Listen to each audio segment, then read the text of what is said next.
대정부 질문 마지막 날 보육 문제와 학교 폭력 등에 대한 질의가 줄을 이뤘습니다.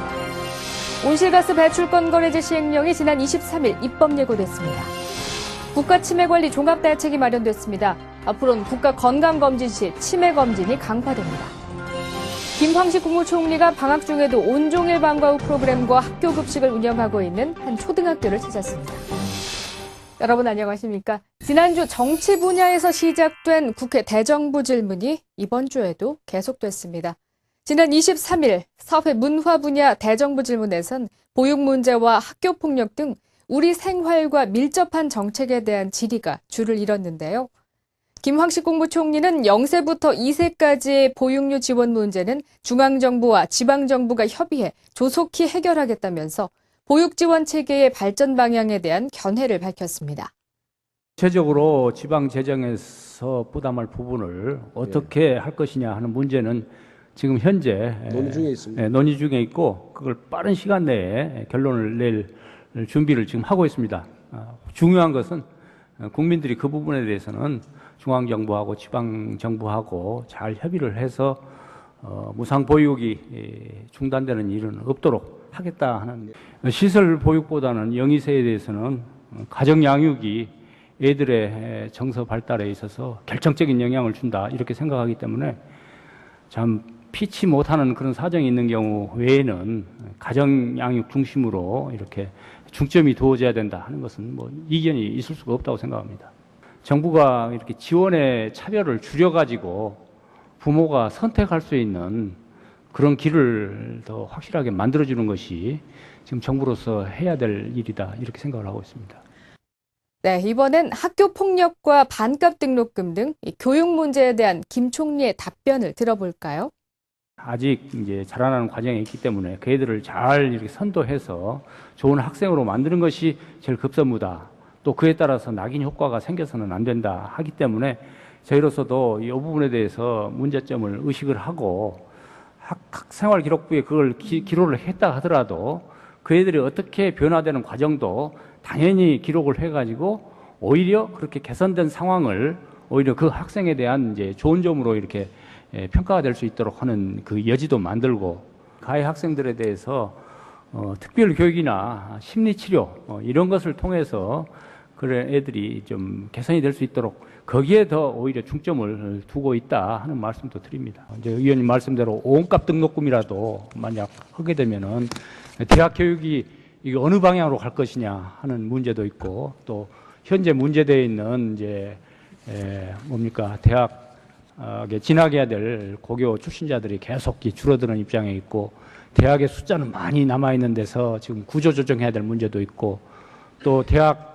졸업자가 많아짐에 따라서 사회적인 직업에 있어서 그 좋은 일자리는 그만큼 확보가 되지 않기 때문에 그게 생기는 문제 이런 것들을 종합적으로 고려를 해서 챙겨나가야 될 문제다 이렇게 생각을 합니다. 다음 소식입니다. 온실가스 배출량의 감축 목표를 정하고 시장 메커니즘에 따라 배출권을 사고 팔 수 있게 해 온실가스를 감축하는 배출권 거래제.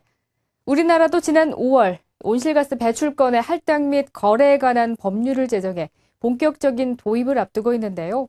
이번에 총리실의 부처 간 조정을 거쳐 시행령을 마련해 입법 예고했습니다.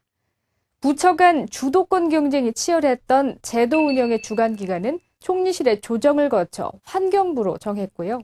직영부와 농식품부, 국토부 등 관련 부처는 할당위원회에 참여해 각 산업의 특성을 반영하게 됩니다. 한편 배출권 거래제 시행 초기 산업계의 부담을 완화하기 위해 1차 계획 기간인 2015년부터 2017년까지는 배출 허용량 확보를 위한 비용 부담을 면제하고요. 단계적으로 유상할당 비율을 높여나가기로 했습니다. 하지만 이 제도로 우리 산업의 국제 경쟁력이 낮아지지 않을까 걱정하는 우려의 목소리도 있는데요. 이런 의견을 반영해 무역집약도가 30% 이상인 업종을 비롯한 민감업종은 배출량 확보를 위한 비용 부담을 면제했고요. 이와 함께 배출권을 주식처럼 사고 팔 수 있도록 배출권 거래소도 설립할 계획입니다. 다음 뉴스입니다. 노인들이 가장 두려워하는 질병은 무엇일까요? 바로 치매입니다. 하지만 치매 노인은 지난 4년간 26.8%가 늘어 올해 50만 명을 넘어설 것으로 보이는데요. 치매 치료와 관리 비용이 증가하면서 올해 국가 총 치매 비용은 10조 원을 웃돌 것으로 예상됩니다. 정부는 27일 김황식 국무총리 주재로 열린 국가정책조정회의에서 국가치매관리 종합계획을 마련했습니다. 이에 따라 앞으로는 만 60세 이상의 노인이 원할 경우 보건소에서 치매 검진을 받을 수 있게 되고요. 국가 건강검진을 할 때도 치매 검진이 강화되는데요. 치매 역시 조기에 발견하면 약물 치료로 치매의 진행을 늦출 수 있기 때문이죠. 한 연구 결과에 따르면요. 일주일에 3번 이상 운동을 하면 치매의 발병 확률이 50% 이상 낮아진다고 합니다. 이에 따라 어르신들이 이용하기 쉬운 공원이나 학교 운동장 등의 운동 공간을 마련하고요. 노인 운동 프로그램도 확대합니다. 아울러 노인 돌봄 서비스 대상도 치매 환자를 우선 고려하고요. 장기 요양보험의 혜택도 늘려나갈 계획입니다. 추억을 같이 할 수 없는 병이기에 환자의 가족들이 느끼는 고통도 만만치 않은데요. 이런 이유로 이번에 가족 지원 프로그램도 확대할 방침입니다. 지난주부터 초중고등학교가 여름방학에 들어갔죠. 그런데요, 서울 영등포구에 있는 한 초등학교에선 방학 중에도 아침 9시부터 오후 5시까지 과학 캠프나 컴퓨터 특강 같은 특별 프로그램을 운영해 절반이 훌쩍 넘는 학생들이 참여하고 있다는데요. 김황식 국무총리는 지난 26일 방학 중에도 온종일 방과 후 프로그램과 학교 급식을 운영하고 있는 이 학교를 찾았습니다. 학생들의 동아리 활동 등을 둘러본 김 총리는 학생들과 점심을 함께하며 대화를 이어갔는데요. 김 총리는 특히 이날 함께한 정부 관계자들에게 여름방학으로 소외되기 쉬운 취약계층 학생들의 학교 프로그램 참여와 방학 중 급식 상황 등을 각별히 신경 써달라고 당부했습니다. 이번 주 총총 뉴스는 여기까지입니다. 시청해주신 여러분 고맙습니다.